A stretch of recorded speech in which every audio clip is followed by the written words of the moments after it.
मेरी एक वीडियो पर यह भी कमेंट किया गया है कि आप कहते हैं कि सहाबा की गलतियों को ज़िक्र नहीं करना चाहिए, तो फिर मुहद्दिसीन ने अपनी कुतुब के अंदर ये गलतियाँ क्यों बयान की हैं।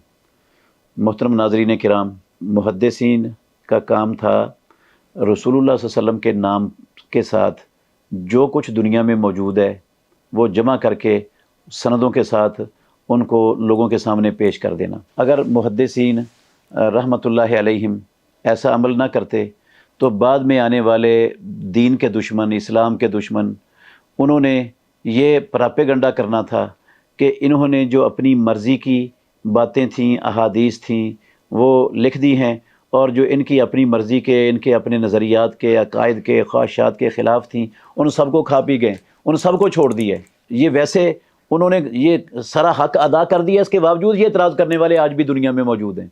लेकिन उन्होंने ये सिर्फ़ एक अमानत के तौर पर कि उनसे पहले ये अमल हुआ नहीं, ये सारी चीज़ें जमा नहीं हुई थीं, उन्होंने जमा कर दी ताकि अल्लाह के नबी की तरफ या नबी सल्लल्लाहु अलैहि वसल्लम के सहाबा की तरफ जो कुछ मंसूब है वो एक मरतबा मुरतब हो जाए। तो उन्होंने वो मुरतब कर दिया, उसका सही भी बता दिया, ज़ईफ़ भी बता दिया, सारा कुछ बता दिया। अब उन्होंने ये नहीं कहा कि ये जो मुरतब हो चुका है ये जो है ना वो इसको आपने आगे फैलाना शुरू कर देना है, या वो इसको फैलाते थे आगे या नशर करते थे अपनी गुफ्तगुओं में, तकरीरों में लोगों के दरमियान। उन्होंने एक हक़ अदा किया है, वो तदवीन का दौर था।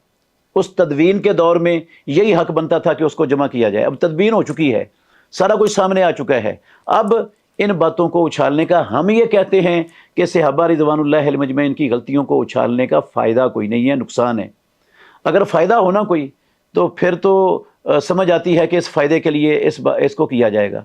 अल्लाह ने वो किस्सा ख़त्म कर दिया, अल्लाह ने उनको जन्नती करार दे दिया, अल्लाह ने उनको सच्चे मोमिन कह दिया, अल्लाह ने उनको कामयाबी की गारंटी दे दी, परवरदिगार ने अपनी रज़ामंदी का सर्टिफिकेट उनको अता कर दिया। मुहम्मदुर रसूलुल्लाह सल्लल्लाहु अलैहि वसल्लम ने कह दिया कि मेरे सहाबा आग में नहीं जाएंगे, जहन्नम की आग उनको नहीं छुएगी। तो इन सारी चीज़ों के बावजूद अब लोगों के सामने यह सब कुछ वाज़ेह हो चुका है। अब इनकी गलतियों को उछाल कर सिवाय लोगों को सहाबा से मुतनफ़र करने के कोई फ़ायदा नहीं है।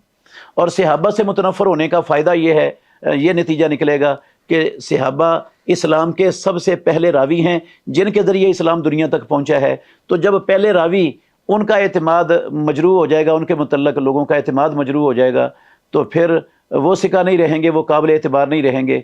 तो उनसे जो इस्लाम नकल हुआ है, जो इस्लाम उनके ज़रिए हम तक पहुँचा है, वो सारे का सारा मलबा उस पर पहुँच जाएगा। तो असल में हम कहते हैं इसके सिवा और कोई फ़ायदा है तो हमें बताओ क्या फ़ायदा है। जब फ़ायदा नहीं है तो ये इस्लाम दुश्मनी के सिवा कुछ नहीं।